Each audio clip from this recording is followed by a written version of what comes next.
treatment.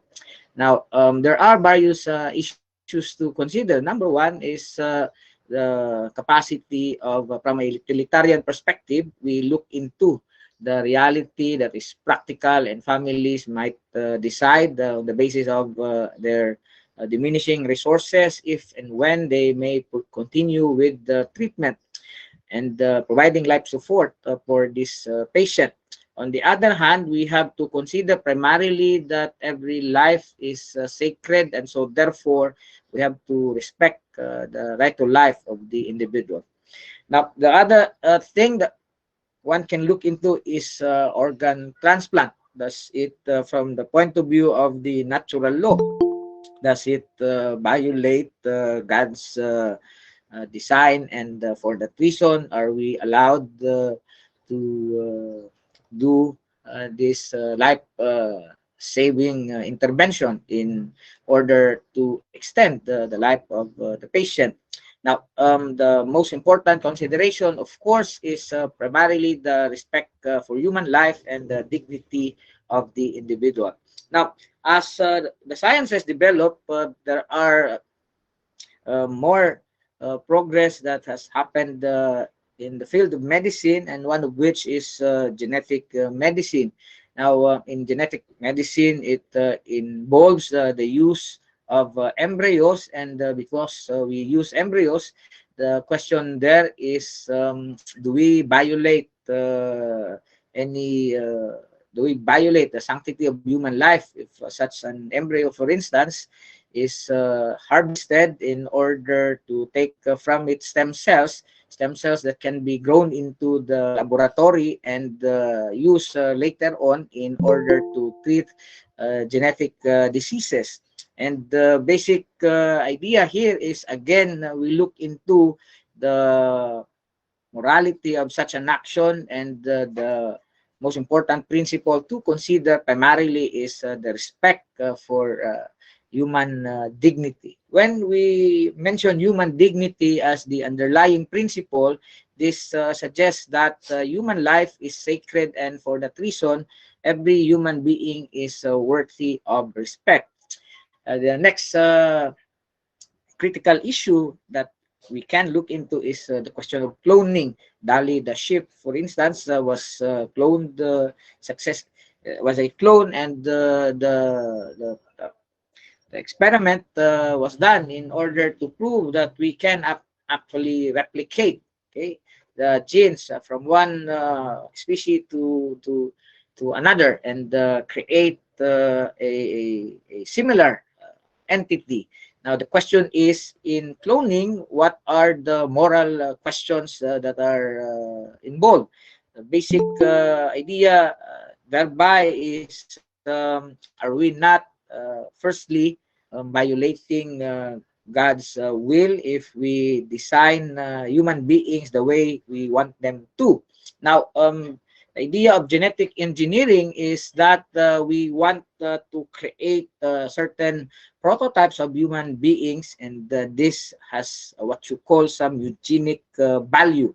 What this means is that we try to perfect the human physiology, so that in being able to do so, we might be able to design human persons who might possess the same attributes and qualities that you can consider as something that is useful and beneficial to society. For instance, cloning LeBron James, cloning well, of course, he's already dead, Michael Jackson, because these are extraordinary human beings whose talents are tremendous, and whose talents are generational.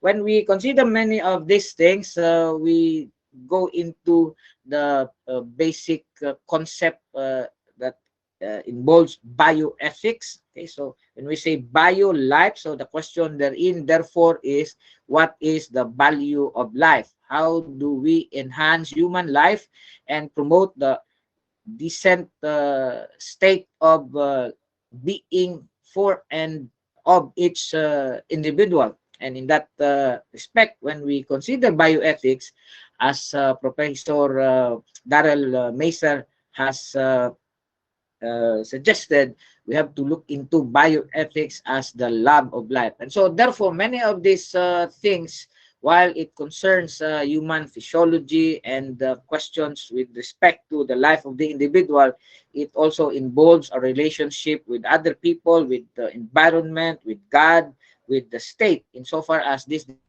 political ethics. Okay, if we consider the way upon which we try to see ourselves being in a society, what we desire is that there is what we call a moral ideal, meaning we have a vision of what a society should be.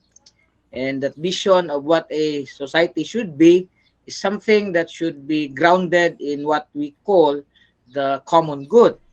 And to be able to establish such a society, we have to understand the very mechanisms upon which we might be able to realize the good life being citizens of the state. And in so doing, we have to understand these concepts: democracy, civil society, public sphere, church and state, and of course, good governance. Now, why democracy?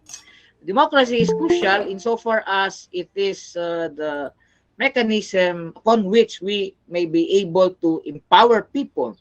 If we consider our social and political existence, the only way upon which we may be able to realize the good for ourselves is by means of just and equal procedures.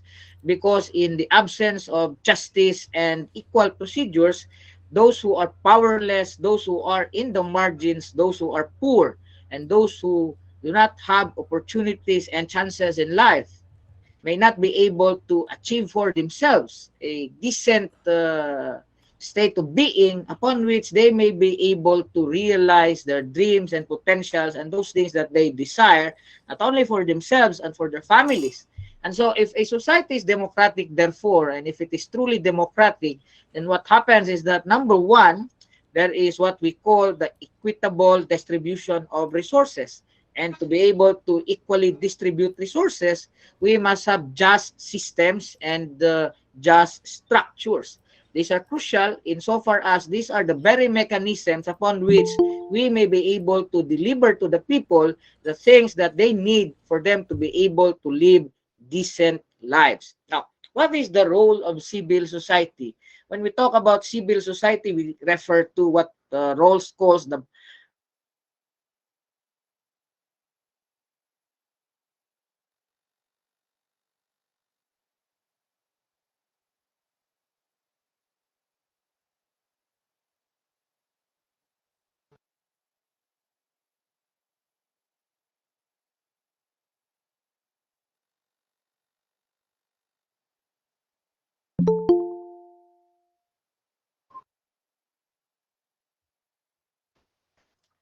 Okay, when we refer to what we call civil society, we refer to the background culture. Okay, so what is this background culture? The church, for instance, has a role insofar as the citizen of the state is also somebody who goes to church and listens to the priest in order to fully embrace his or her faith. Now, it is crucial that the church will be able to, in that respect, enunciate for this individual the meaning of the truth, and for this person to be able to understand what the truth is in relation to the relationship of this human being to the state, to the church, and to society as well. So what this means, therefore, is it is not correct if we preclude or prevent what we consider as religious leaders from expressing themselves. They can, of course, teach the gospel, and at the same time, and this is from the Christian point of view, also rally people so that people will keep themselves grounded as regard to the meaning of justice in society. And the church has a role in terms of elaborating to people the meaning of equality and the importance and value of justice, so that we are able to emancipate, most especially the poor, from the fetters of poverty. Now, so this brings us to the concept of the public sphere. There is what we call the private sphere, and that belongs to the individual, the freedom of the individual, the liberty of the individual upon his own volition to make decisions unto himself as regard to his conception of the good life. Meaning to say, if I want to live a happy life, I have a sense of what it is that I want to accomplish for myself so that I become a better human being, and so that I might be able to provide to my own family the things that they need for them, not only to survive, but for them to be happy and feel contented. Now, however, you do not, we do not exist in a vacuum. We exist in society, and this means that we will have to relate with other people and deal with issues that concern not only us, issues that concern the meaning of the public good. And so the public sphere, therefore, is that very democratic space, which includes, of course, social media, where people can deliberate, people can talk, and at the same time, people can express themselves.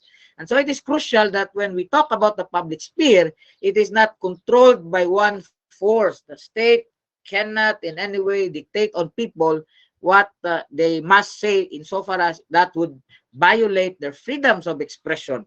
Now, church and the state, what sort of relationship do they have? So if we consider Philippine history, there has been a dark experience insofar as if we consider the church during the Spanish period, it conspired with the authorities in order to subjugate and dominate the Filipino people.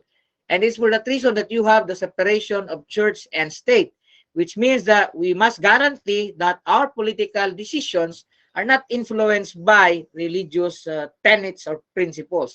The reason for that is, of course, we have to be tolerant of other religions, and for that matter, we cannot impose one particular religion if we are to conceive for ourselves the meaning of the common good. Now, ultimately, when we talk about political ethics, this redounds to the concept of good governance. What is the importance of good governance? Well, most politicians are cunning, and they do not want transparency in office. The absence of transparency means that they make decisions on their own, and for that reason, the public might not know. And when there is a lack of transparency, what happens is that greed and the vested interest of a predatory state comes into the fore. And this means that ultimately, the poor, the powerless, those in the margins are the ones who will suffer. So, for example, you have a project and you propose this project to a politician or a public official. The public official will approve the project because the public official gets a 20% cut.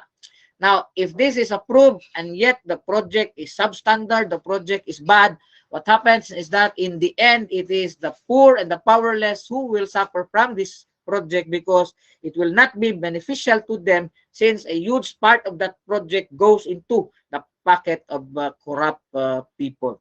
Environmental ethics. What we have right now is what you call a climate emergency. When we say it is a climate emergency, what this means is that the future of humanity is under threat. And so, therefore, the climate emergency is something that we might consider as an existential threat. When we say it is an existential threat, it might potentially wipe out the whole of the human race. Now, why are we into this situation? Why climate change, and why the reality of this climate crisis? The reason for this is what you call historic pollution. When we talk about historic pollution, industrialized and affluent societies in the past have expanded their economy, and what this means is that they have emitted so much carbon into the atmosphere, which has resulted in what we call global warming. Global warming, of course, is due to the reality of what we consider as the greenhouse effect. What is this greenhouse effect? The sun bombards the earth with its rays, and these are supposed to be deflected back into the atmosphere.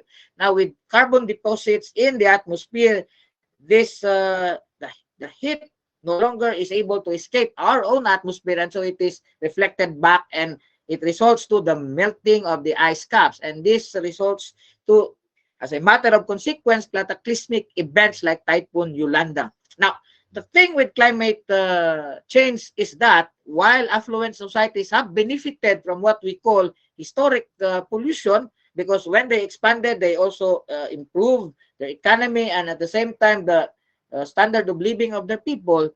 Impoverished countries, poor societies are the ones who suffer and bear the brunt of climate change.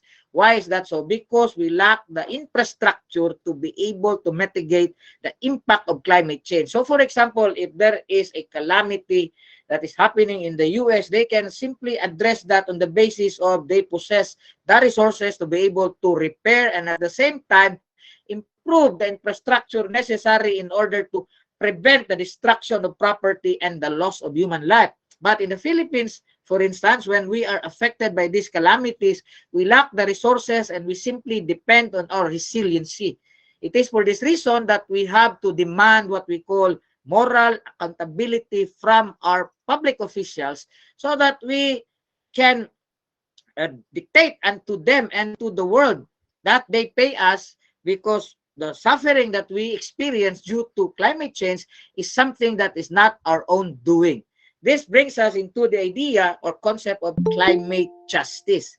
So, climate justice requires two things. Number one, intra-generational justice, which means that rich countries should be able to pay poor countries because we are the ones who suffer from historic pollution, and intergenerational justice, which means that we have to protect the environment right now so that the future generation will be able to live and inhabit from us an earth that is livable. Now, when it comes to environmental ethics, there are important issues to consider. And this will include in that regard questions about animal rights, deep ecology, disaster ethics, and radical environmentalism. Now, there's a point on animal rights. Okay, so the basic contention is that animals do not have rights because only human beings have rights. That's one contention. And so what we can provide in that sense is animal well-being or animal welfare. Animals cannot have rights because they are not rational in the same way as human beings are rational. However, Peter Singer suggests through his book, Animal Liberation, that human beings have been exploiting and abusing animals. Why is that? Because we consider animals as some sort of a resource. So meaning we do not respect animals as living beings. We see animals simply as objects. And because we treat them as resource, we therefore do not respect living beings in that sense. Now, furthermore, when we talk about the environment, Western societies right now are looking into ways and means upon which they may be able to sustain their environment. So if you consider modern societies and the idea of progress, there are illusions of progress because urbanization also results to pollution, massive poverty, criminality. And so therefore, when you see towering structures, when you see industrial states, it doesn't always mean that because there is economic progress, there is also human progress. You have to differentiate economic progress from human progress, because economic progress is about economism, meaning it is about material satisfaction, ergo money. Human development is something that involves the expansion of human freedoms, which means that I, as an individual, satisfy things not on the basis that are simply material, but also those things that define more fully my humanity or my person. And so this whole concept of deep ecology brings us back into the relationship between man and nature. Now, disaster ethics implies in that respect that the state, the government, stakeholders for that matter, will have to provide the very mechanism upon which people may be able to survive and sustain themselves in the midst of this climate emergency. Now, this brings us to what we call radical environmentalism. If you consider Greta Thunberg, she proposed that countries and state leaders should act right now. And for that reason, they should stop talking, because the basis upon which these stakeholders are dealing with each other is how they might be able to still benefit from the very political, economic, and social relationship from a global end. And for this reason, we have to consider ways upon which we might be able to pursue effective mechanisms in terms of climate action so that we will be able to avert a potential disaster for humankind. Now, the importance of sustainability has something to do with the concept of human development. Okay. What is human development? Okay. Human development is not equal to economic development. When we talk about economic development, it means that people have more income, but they may not be living a life that is fully human.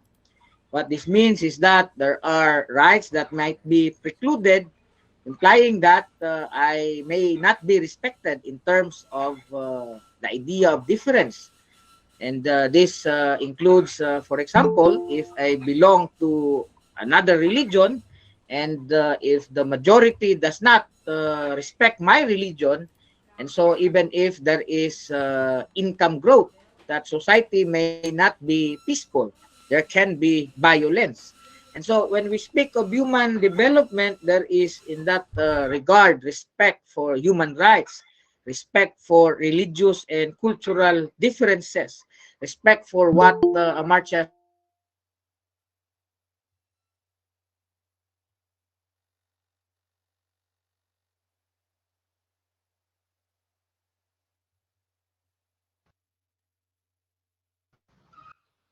now, respect for heterogeneity means that we value individuals on the basis of their person.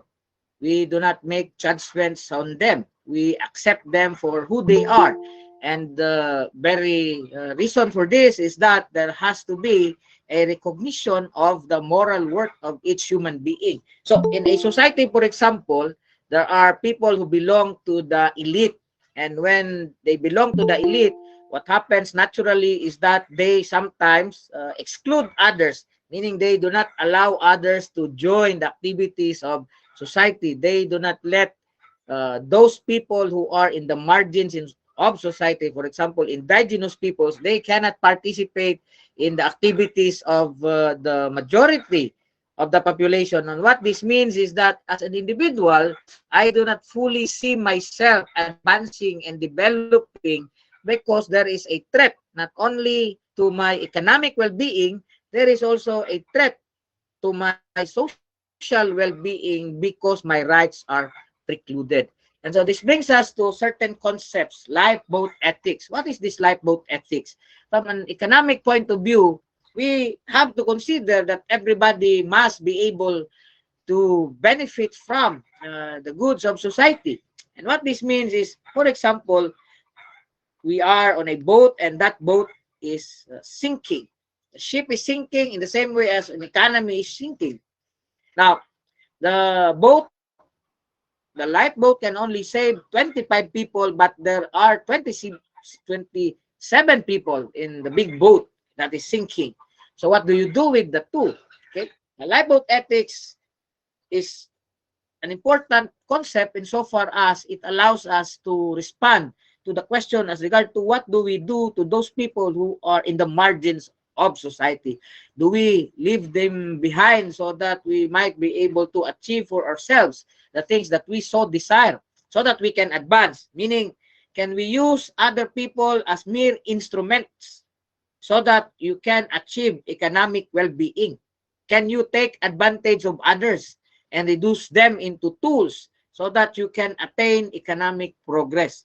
Yet that has been what is happening right now, because while a sector or segment of society realizes something for themselves economically, what it has resulted to, however, is that on the basis of extractive industries and exploitative systems, there are people who do not benefit from this economic cooperation, and as a result, there are people who are sacrificed. And this precisely is what a lifeboat ethics is all about.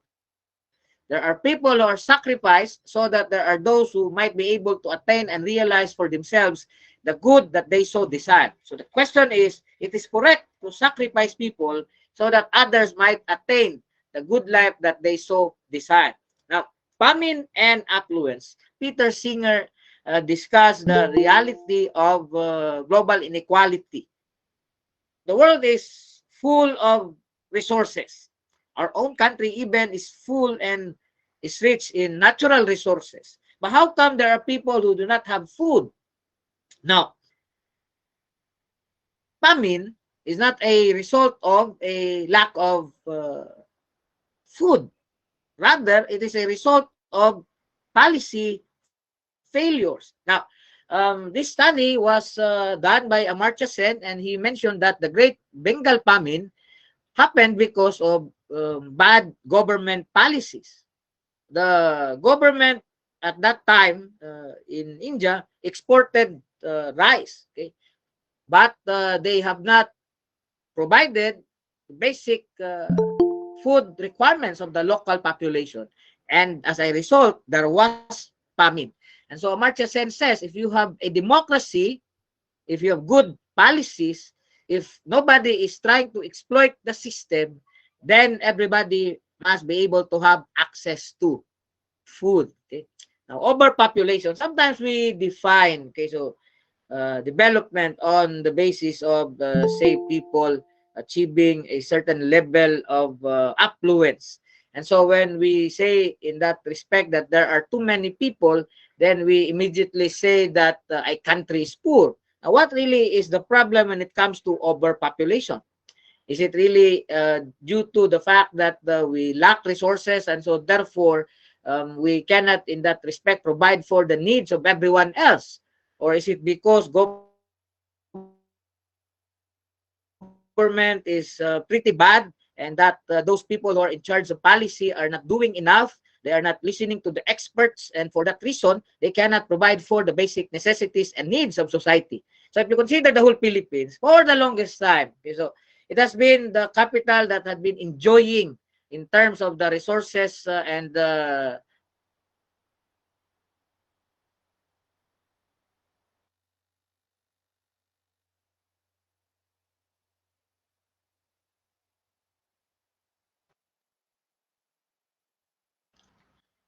as I was saying, for the longest time, the capital has been enjoying, as regard to how the resources of the country are divided, they enjoy more compared to the outlier regions, especially those in Muslim Mindanao. And for that reason, because of this deprivation, because of the uneven distribution of wealth, people rebel. And they rebel naturally because they feel that they have been deprived. And there has been a historical injustice committed against them. And for that matter, there is no peace. But what is peace all about? Is it because there's conflict between two religions? The answer is no.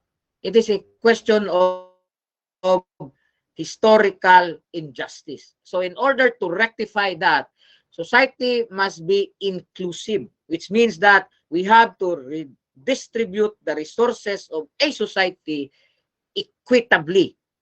And that implies that each and every region, each and every person should have access to opportunities and those things that they have, to quote Amartya Sen, reason to value. And this leads us to this question of poverty. Why are people poor? So, tanong mo sa sarili mo, bakit ba mahirap lang kami? Okay? Bakit nahihirapan kaming maghanap ng pagkain? There are explanations. The first explanation is what you might consider as a technical explanation. Okay, so, and the technical explanation simply is that we have backward resources. For instance, in our agriculture, we do not provide farmers the basic implements for them to be able to get a good harvest. We also look at numbers and statistics, and in this way, policymakers try to address the problem on the basis of money and on the basis of giving more ayuda to the poor. But if you must have noticed, those people who receive this assistance from government Are their lives improving? When people receive allowances or ayuda from government, is there a sense of change in their well-being? Okay. So that's one way of looking at it, the technical aspect. Okay. The other aspect is dialectical. So we look at society as a whole and we consider the systems. Now we see the system as something that is brought about by injustices, meaning to say only those who belong to the elite segment of society are able to enjoy more. Whereas we, the poor, while we go to school, the moment we graduate, we are simply absorbed by multinational corporations. And so as a result, they use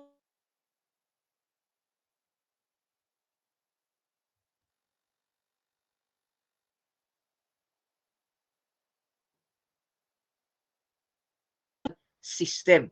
And while you might consider yourself as lucky having found a job, the problem, however, is that ultimately you can consider yourself as a tool or an instrument so that the rich gets to enrich themselves more.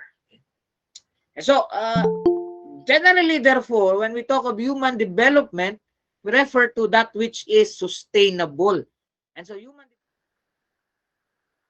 now, this is an important question when it comes to ethics. Okay, human rights. Okay, what does it mean to have a human right? Okay, so there are two types of rights. Okay, so number one is natural rights, or what you call human rights. These rights are inviolable. So meaning to say, no one can take it away from you. For example, freedom of speech. Okay, so it's natural for humans to be able to talk. It's natural for you to be able to speak. And so when you are prevented from speaking, you are told you must not speak. You stop speaking. You stop expressing your opinion because you voted for BBM, for instance. That precludes your right to express yourself. Okay? Or for example, women's rights. Okay? So you're a woman, you're supposed to be confined at home. It violates your rights because as a human being, you are a woman, you have potentials. There are things that you can do that men cannot. There are things that you are entitled to. It's not correct to say that only men must have power and only men must have decisions in life. A woman should not be prevented from realizing the things that can make her happy. And so a philosopher wrote about what um, we call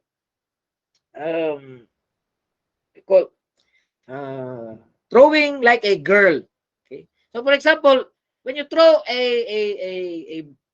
about girls play softball, so you will perceive that they are weak. Okay. Now when men play baseball, you perceive them as strong. Now what's the difference? It brings to us this bias and prejudice that women are a weaker species.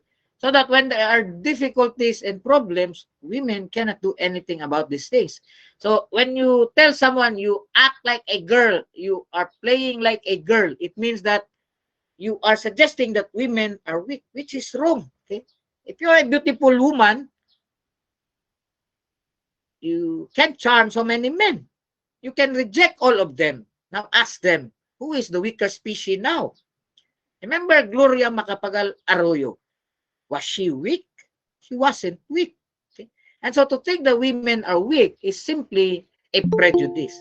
Now this brings us also to another aspect, minority rights. Okay? So you have indigenous peoples, and most of the time the societal culture, the majority, okay, puts them in the peripheries, which means that they are not allowed to enjoy the same things that the majority culture are supposed to enjoy. Why? Because there's bias and prejudice against them. So what this means is that they are being discriminated. And it is because of this discrimination that minority groups want to insist that the rights should be protected in order for them to be able to promote their dignity and well-being, to be able to live decently. They fight for their rights because they suffer from discrimination in society. Now, political rights, okay? Now, when we talk of political rights, so authoritarian governments and regimes, of course, violate the rights of people. And there are people who have sacrificed their lives so that we enjoy the rights that we have now. So to possess a political right means that I have an opportunity to be able to exercise my right to the kind of government that I want to govern me. So democracy is about being given the consent to be governed. Now, if I cannot choose my leaders with my own will, then it means that I do not live in a democracy.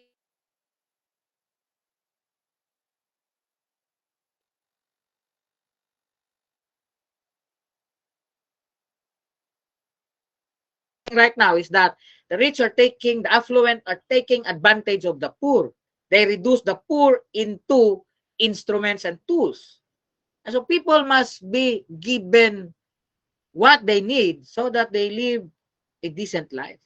And that includes, in that respect, a minimum wage that will allow them to enjoy life as a human being. Because if you do not have enough income, you cannot and might not be able to live a decent life. If you do not have a house, that life is not only uncomfortable, that life is not fully human. Cultural rights. Now, when we speak of cultural rights, it refers to the right to be different.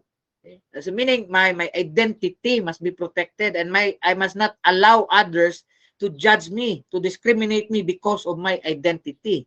So cultural rights therefore means that you respect the person because the identity of that person defines who he is as a human being. So if you discriminate against that person because he belongs to this culture, you are violating the human right of that person. So there are two rights, rights that are natural and rights that are state sponsored. So for example, scholarship. Why is a student a scholar? Because the state has legislated a law that provides for educational benefits. And as a result, that law protects you. But is education a natural right? Is it a human right? That is the question. Now, I think it is a human right. And you do not need state legislation for a student to be able to enroll. Students should be able to enroll automatically. And if parents do not have the capacity, the state should readily provide the resources so that each and every child can go to school. Why is education important? Because it changes human life. And the only way that you can reform society is by means of educating students so that students get not only to benefit from the wisdom and intellect of teachers, so that they also find the meaning of their own existence. Because being in school allows you to realize the value and purpose of your existence. So let me just complete that sentence. Being in school allows you to realize the value and purpose of your freedom. Now, global justice. I think this is the last slide. So right now, when we speak of global justice, these are the issues: migration, world poverty, terrorism, migrant workers' rights, and globalization. Now, all of these are a result of what we call neoliberalism. Neoliberal policies prevent people from enjoying the fruits of whatever economic progress the world has attained. And this means ultimately that rich countries are protective of their own economic status. And this implies that their policies are unjust insofar as these policies prevent poor countries from competing with them. So, for example, if you talk about agriculture, their farmers are rich because their government provides subsidies. In the Philippines, our farmers are poor because government does not provide subsidies. And they are oftentimes victims of natural calamities. Whereas abroad, their crops, when they lose them to natural calamities, these are insured. In the Philippines, there might be some insurance schemes, but generally, if a farmer loses his or her crops, then the same individual loses everything. And so that explains why our farmers are poor. Now, terrorism is not because there is conflict between two religions. Terrorism is a result of global injustice. It's because there is a hegemonic or powerful country that controls global affairs. And for that reason, a lot of people are deprived not only of their economic rights, but also of their religious and political rights. America's business is business. It wants to protect its interests. And so for that matter, what has happened is that many of the countries and societies upon which it has interfered and intervened have remained poor. If you look at Iraq, if you look at Afghanistan, America wanted to impose its own brand of democracy in Afghanistan and also in Iraq, but it failed in these experiments because Western values are not the equivalent of local traditional values. And so the Iraqis and the Afghans do not want to be governed the American way. They have their own culture. In the same manner as we do not want to be interfered in terms of our decisions as a society. And so it is for this reason that people rebel. And it's not correct that powerful countries interfere in the sovereign affairs of the state. And so globalization simply is the movement of goods and people. But globalization only protects the interests of the powerful states. Poor countries remain at a state of misery because we cannot, as I mentioned at the outset, compete against powerful economic powers. And for that matter, as a result, we have remained to be instruments of the economic mechanisms and schemas that are being promoted by Western societies. And as a country, therefore, we Filipinos think of education as a way of preparing the youth so that they become good employees. And in doing so, we make them mere instruments of unjust global structures. So meaning in the Philippines, you go to school because you expect the child to become a worker. When you reduce that person into a worker, that means that this person has economic value. And when you educate the child because the child has economic value, you violate the right of the child to be able to express himself more fully beyond mere economism. And so, in that sense, we do not live in a just world. Justice is absent in the world. And we question that not only on the basis of moral accountability of one individual, but on the basis of unjust structures and unjust systems. To be able to reform society, to be able to change the lives of people, we have to correct not only individual mistakes, we have to correct unjust systems and structures, which means that we have to address issues that concern policy, issues that concern systems, issues that concern rules and laws. Thank you so much and a pleasant afternoon.